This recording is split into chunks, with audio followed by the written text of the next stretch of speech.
At the ripe age of 71, you'd reckon I'd settled into a quiet life, what with George constantly off rubbing elbows with the bigwigs and me, Margaret, keeping the home fires burning. Our nest, a tidy spread in a leafy suburb, was just the two of us now, save for the occasional flutter when our son, Michael, his wife, Laura, and our darling granddaughter, Emily, flew in from the city. George's gig with the governor meant he was more often out than in, leaving me to my devices, which lately meant more charity drives than I could count on both hands. Proud? You bet. Lonely? Sometimes, but you don't get to my age without learning a trick or two about keeping busy. Then came the curveball. Michael rang one evening, the excitement in his voice so thick you could slice it. Mom, Dad, we're doing it. We're buying a farm. Can you believe it? A farm? I echoed, my voice flat. This was news, all right. News that had me wondering if city life had finally addled their brains. Yeah, it's happening. We're moving out there, starting fresh. It's going to be great for Emily, Michael explained, his words tumbling out faster than I could catch them. George, ever the rock, just nodded along, throwing an A. That's quite the leap, son. But if you're sure, we've got your back. I kept my peace, biting my tongue hard enough to taste blood. A farm, of all things. But what was said. We helped them with the deposit, not without a hefty dose of skepticism on my part. Since they'd moved, my phone's been buzzing nonstop with updates. Pictures of chickens, endless fields, and Emily, always Emily, grinning ear to ear, her cheeks pink with country air. Laura sends snapshots of their latest harvest, her texts bubbling with pride. Look at what we've grown, Margaret. Can't wait for you to see it all. And George, bless him, laps it up, showing off the photos at his fancy dinners, bragging about our little farmers to anyone within earshot. Me? I'm more grounded. That's all well and good, I'd say. But photos don't plow the fields. I hadn't set foot on their farm yet. Between the charity events and keeping our own home from falling into disarray, there just hadn't been time. But that didn't stop the nightly calls. Mom, you should see the place now. It's incredible, Michael would start, his voice a mix of exhaustion and exhilaration. I'm sure it is, I'd reply, keeping it short, not wanting to dampen his spirit with my reservations. George, catching me after one such call, laid it out plain. Margaret, we should visit.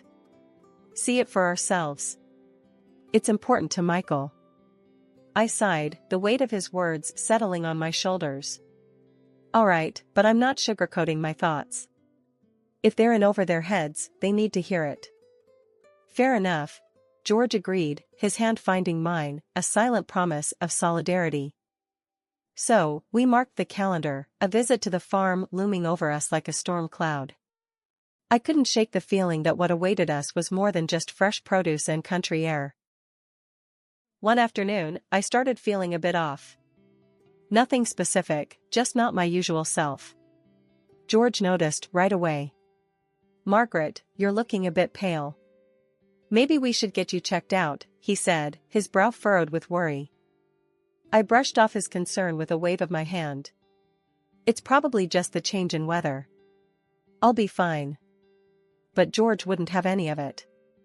The next thing I knew, we were sitting in the doctor's office, waiting for some answers. The doctor, a young man with a reassuring smile, told us it wasn't anything serious, but I needed to avoid being alone for long stretches and should spend more time outdoors.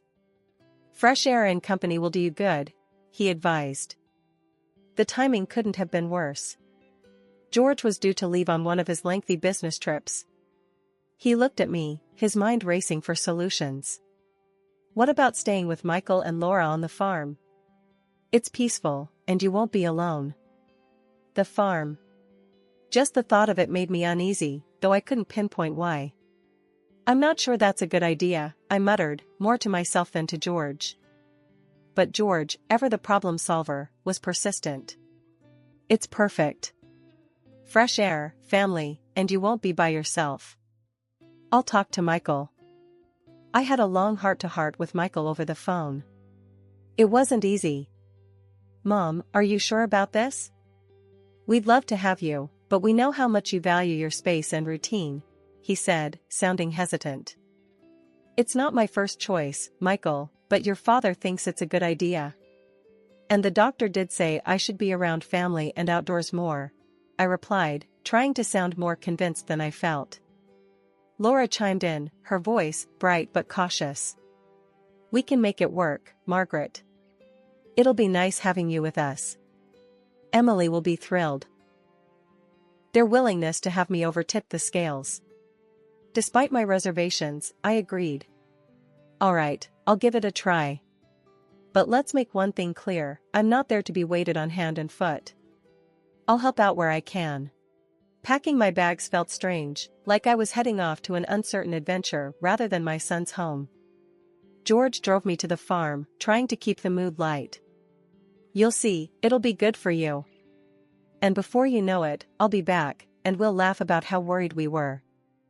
The farm was buzzing with life the day I arrived, but nobody was more excited to see me than my little granddaughter, Emily. She was all smiles and hugs, her energy infectious.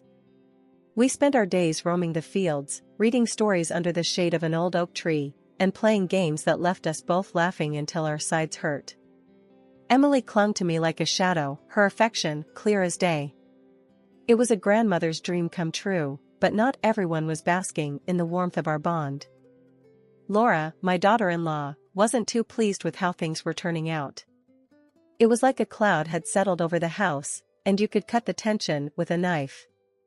Every time Emily chose to spend time with me over helping her mom with chores, Laura's frown deepened, her displeasure barely concealed. Feeling the strain, I figured I'd lend a hand around the house, hoping to ease some of the tension. "Laura, let me help you with dinner tonight," I offered one afternoon, trying to bridge the gap between us. Laura looked at me, her expression a mix of surprise and something else I couldn't quite place. "Sure, if you think you can handle it. Just don't mess up my kitchen," she replied, her tone laced with a hint of sarcasm. I brushed off her comment and got to work, doing my best to prepare a meal that would bring some semblance of peace to the household. I even took to tidying up around the house, hoping my efforts would lighten her load and, in turn, her mood. But it seemed my attempts were met with more mockery than appreciation. "Wow, look at you, playing the domestic goddess. What's next, gonna take over the farm chores too?" Laura joked one evening as I set the table, her laughter not quite reaching her eyes. I forced a smile, choosing to keep the peace. "Just trying to help out where I can, Laura. No need for any jabs." Her smile faltered, and for a moment, I thought I saw a flicker of guilt. "Yeah, well, just don't overdo it. Wouldn't want you wearing yourself out," she said, her voice with a coolness that left me feeling more like an outsider than part of the family. Despite the chill in the air, Emily remained my sunshine, her love unwavering. But it was clear that my presence had stirred up more than just familial joy. The dynamics in the house had shifted, and I found myself treading a fine line between helping out and stepping on toes. It was a delicate dance, one I wasn't sure I knew the steps to. As the days passed, the balance I sought remained elusive, the warmth of my granddaughter's love overshadowed by the growing coldness from Laura. It was a situation I had hoped to avoid, but there I was, caught in the middle of familial love and rivalry, wondering if my attempt to smooth things over was doing more harm than good. The afternoon sun cast long shadows across the farm as I sat quietly on the porch, lost in thought. My days here, initially filled with the simple joys of spending time with Emily, had taken an unexpected turn. Laura approached, her footsteps firm and purposeful.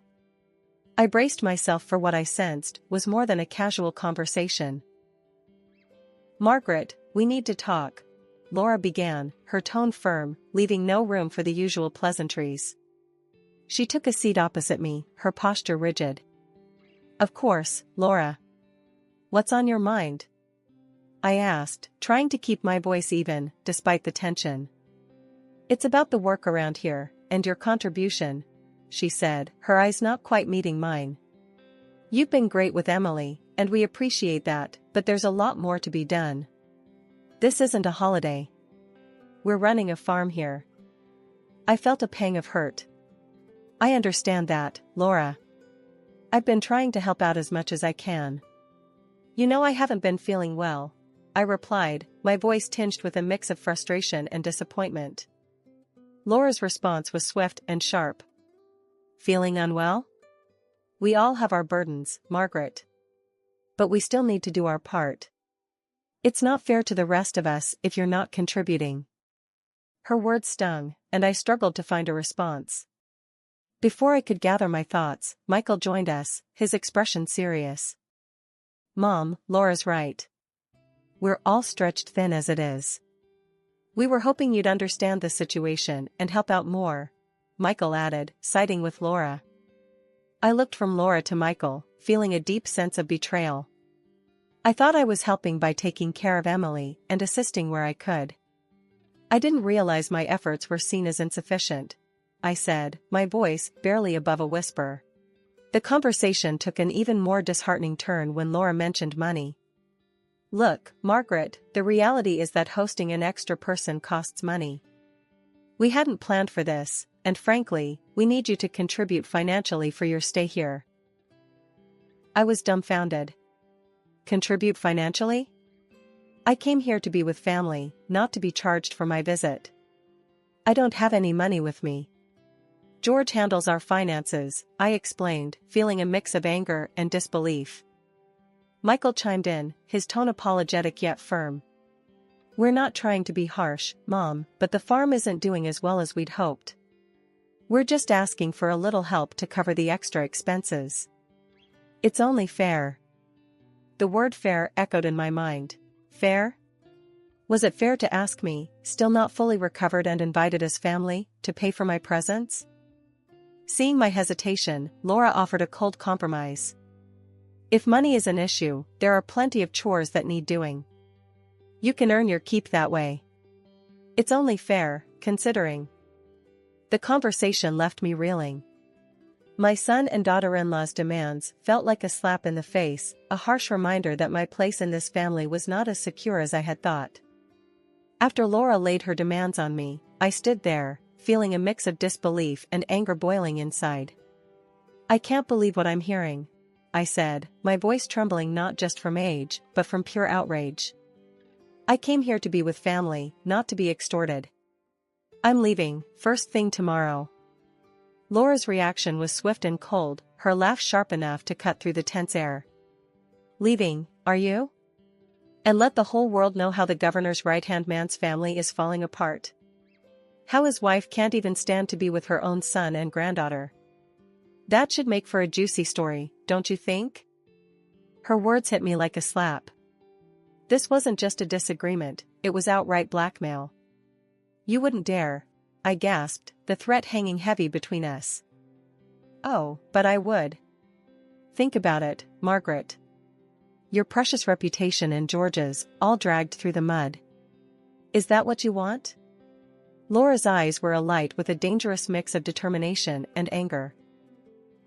I turned to Michael, desperately hoping for some semblance of support, but his stance was clear. Mom, you know how hard things have been for us. We just need a bit more help, that's all. Laura's right, we can't afford any scandals. I was stunned. My own son, my flesh and blood, siding with this blackmail. So, you're okay with this?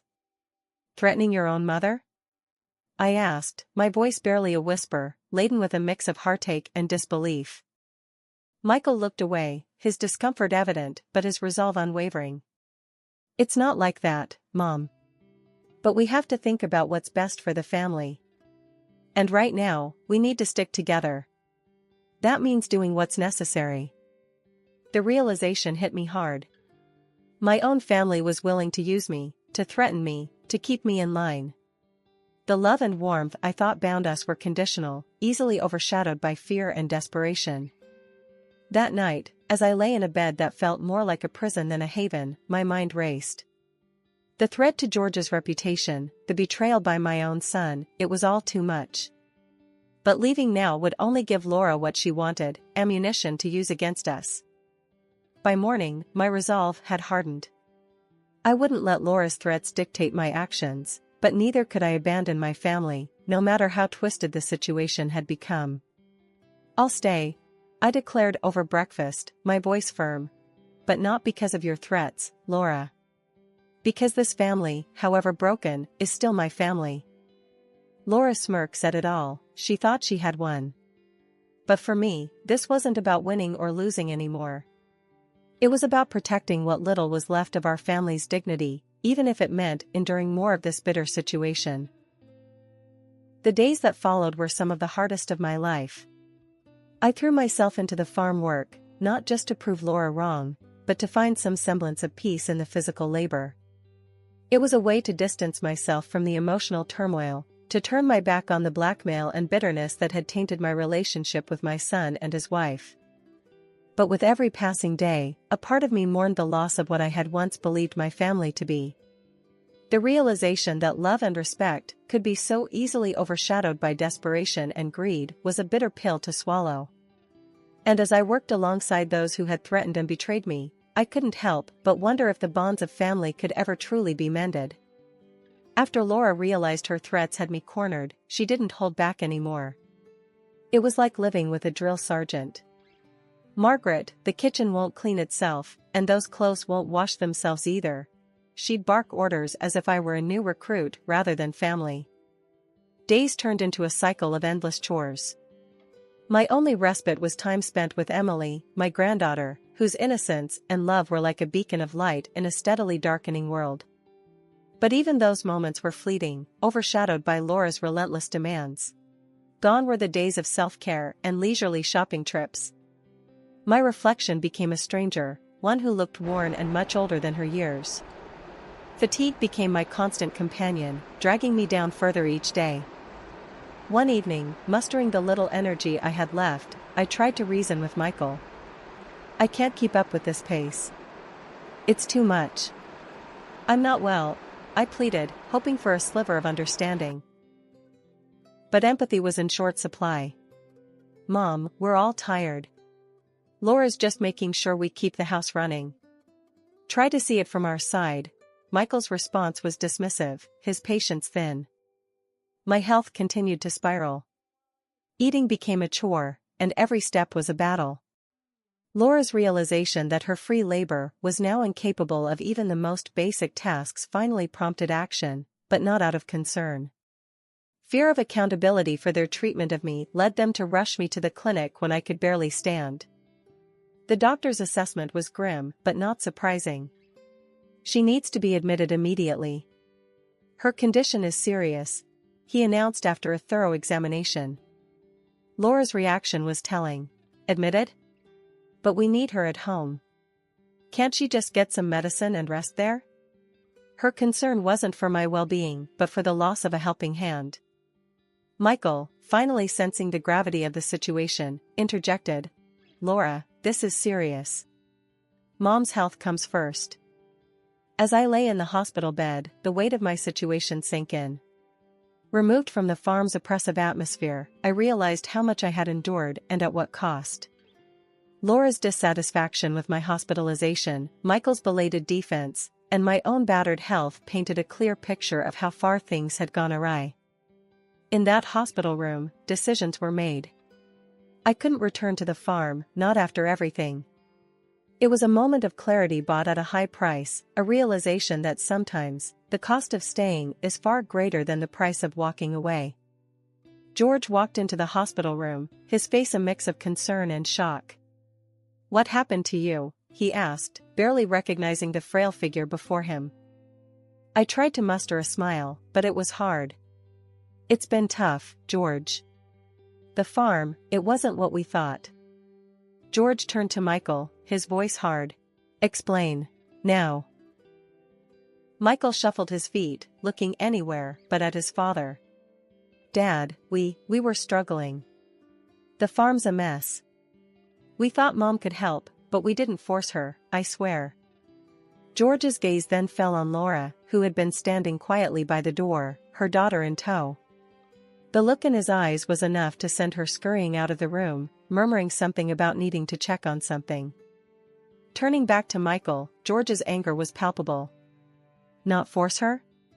She's in the hospital, Michael. And I hear you've been asking her for money on top of everything? Michael's voice trembled. Dad, we just thought since Mom was staying with us, she could help out a bit more, financially. George cut him off. Help out?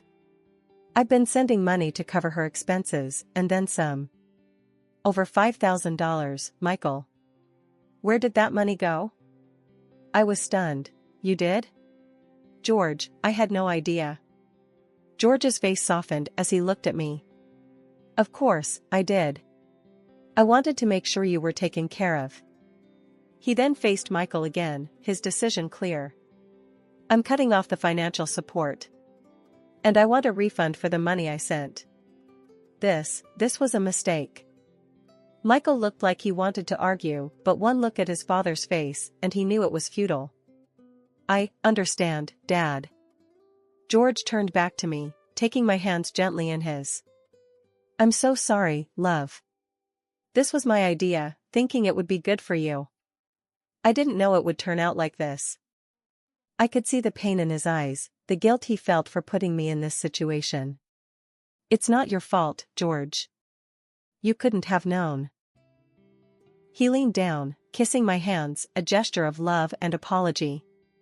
We'll get you out of here soon. Back home, where you belong. His words, his actions, they meant the world to me. Despite everything, George's love was unwavering. I love you, George. We'll get through this. Together. As George and I talked about the future, about going home and leaving the farm behind, I realized that this ordeal had brought us even closer. The hardship had been a test, one that we were passing together. My heart was full, knowing that no matter what, George stood by me, just as I would always stand by him. Recovery was neither swift nor easy, but day by day, I felt my strength returning. The ordeal at the farm, with its trials and tribulations, gradually receded into the background, becoming a distant, albeit painful, memory. Home never felt so welcoming, its familiar walls a sanctuary from the storm I had weathered. It was during one of these quiet mornings, the sunlight streaming through the window, that Michael came to visit. The tension between us was palpable, a silent testament to the rift that had formed. Mom, I don't even know where to start, Michael began, breaking the silence with a voice heavy with remorse. Start with the truth, Michael.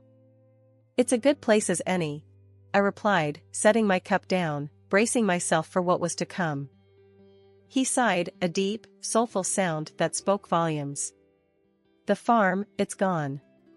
We sold it, but even that wasn't enough to cover the debts. And Laura, she left. Said she couldn't handle it, the poverty, the struggles. She left Emily and me. The news of the farm didn't surprise me, but Laura's departure did. Despite everything, I hadn't expected her to abandon her family. And Emily? I asked, my heart aching for my granddaughter. She's with me. I got a job, a good one, at a trading company. We're getting by, Mom. It's not easy, but we're managing, he explained, and for the first time in a long while, I saw the old Michael in him.